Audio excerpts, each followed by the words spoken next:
কি মন খারাপ? একটু সময় নিয়ে কথাগুলো শুনে যান, নিমিষেই মনটা ভালো হয়ে যাবে, কথা দিচ্ছি। একবার কিছু লোক সমুদ্রে জাহাজ ভ্রমণের উদ্দেশ্যে রওনা দেয়। মাঝপথে হঠাৎ এক প্রবল ঝড়ের উৎপত্তি ঘটে, জাহাজ ডুবে যায় আর তার সাথে জাহাজে থাকা মানুষগুলো। কিন্তু তার মধ্যে একটা লোক বেঁচে যায়। লোকটির যখন জ্ঞান ফিরে আসে তখন সে দেখে সমুদ্রের ঢেউয়ে ভাসতে ভাসতে সে একটা দ্বীপে এসে আটকে গেছে, যেখান থেকে তার নিজ গন্তব্যে ফিরে আসা একদমই অসম্ভব।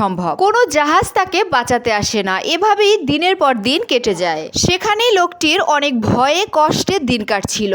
কোনো উপায় না পেয়ে জঙ্গল থেকে কিছু কাঠখড় কুড়িয়ে এনে একটা ছোট্ট ঘর তৈরি করে এবং সমুদ্র থেকে যেদিন মাছ ধরতে পারে সেদিন খায়, না ধরতে পারলে না খেয়ে থাকে। একদিন সে সমুদ্র থেকে মাছ ধরে তার ছোট্ট কুঁড়ে ঘরে ফিরছিলেন এবং ফিরে এসে দেখেন তার ঘরে আগুন লেগে ঘরটাই পুড়ে গেছে। তখন সে কান্না করতে করতে আল্লাহর কাছে বলে, হে সৃষ্টিকর্তা, মরার মতো বেঁচে আছি, আত্মীয় পরিজনরা জানেও না আমি বেঁচে আছি কিনা, কেউ সাহায্য করতেও আসে না, থাকার জন্য ছোট্ট একটা ঘর তৈরি করলাম, সেটাও কেড়ে নিলে। কিছুক্ষণ পর দেখলো একটা জাহাজ এসে ওই দ্বীপে ভিড়লো এবং জাহাজের নাবিক তাকে বাঁচাতে এসেছে।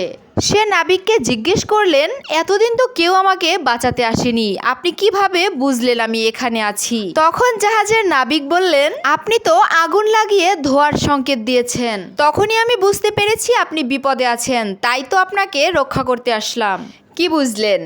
আমরা মাঝে মাঝেই মন খারাপ করি, মাঝে মাঝেই বলি সৃষ্টিকর্তার তো এটা করা উচিত হয়নি, তবে তিনি কেন এটা করলেন? আসলে আমরা বান্দারা ভুলে যাই যে আল্লাহ রাব্বুল আলামিন উত্তম পরিকল্পনাকারী। তিনি যেটা করেন তার বান্দার ভালোর জন্যই করেন। আমাদের জীবন থেকে আল্লাহ তাআলা এমন কিছু মানুষকে দূরে সরিয়ে দেন, আমরা একেবারেই ভেঙে পড়ি, নিজেদের জীবন শেষ করে দিতেও চাই। কিন্তু যেটা আমরা জানি না সেটা আল্লাহ রাব্বুল আলামিন জানেন। ওই ব্যক্তি আমার জীবনের জন্য ক্ষতিকর ছিল, তাই তিনি আমাদের জীবন থেকে ওই মানুষগুলোকে দূরে সরিয়ে দেন, আর আমরা সেই মানুষগুলোর জন্যই সৃষ্টিকর্তার কাছে অভিযোগ করি। তবে যাই হোক, আমরা এই গল্পটি থেকে এটুকু শিক্ষা অবশ্যই পাই, আমাদের জীবনে খারাপ সময় আসে কখনোই আমাদের খারাপের জন্য নয়, বরং আমাদের জীবনের অন্ধকারগুলো আসে আমাদের সামনের জীবনটাকে আরো আলোকিত করার জন্য। তাই অবশ্যই সবচেয়ে বড় সম্পদ হলো ধৈর্য ধারণ করা। ধৈর্য ধরে আল্লাহর উপর বিশ্বাস রেখে যত চলতে পারবো তত বেশি আমরা আমাদের জীবনটাকে আলোকিত করতে পারবো। আমার ভিডিওগুলো মূলত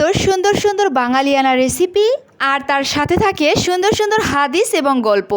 এই ধরনের ভিডিও যাদের ভালো লাগে কিংবা আমার ভিডিও দিয়ে যদি আপনাদেরকে আনন্দ দিতে পারি, তাহলে অবশ্যই ভালোবেসে পাশে থাকবেন, কেননা ভালোবাসা দিতে জানলেই কিন্তু ভালোবাসা পাওয়া যায়। যাই হোক, আজকে এই পর্যন্তই। সকলের সুস্থতা কামনা করছি, সকলে ভালো থাকবেন। আল্লাহ হাফেজ।